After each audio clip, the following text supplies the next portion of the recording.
Yamaha V3 এটা কি করছে,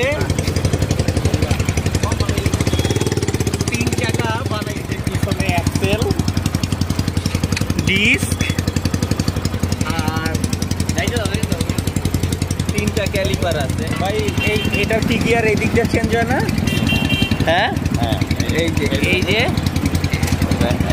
এই 2 আর নিচে এই যে অটোমেটিক, মানে হাতের যে একটা বিষয় আছে এই দিক থেকে গিয়ার চেঞ্জ হয়। আমরা যারা গিয়ার চেঞ্জ করি এই জায়গা থেকে না, এটা কিন্তু এই যে পায়ের যে বিষয়টা, এটা কিন্তু এটা হলো ফ্রন্ট আর এটা হলো ব্যাক,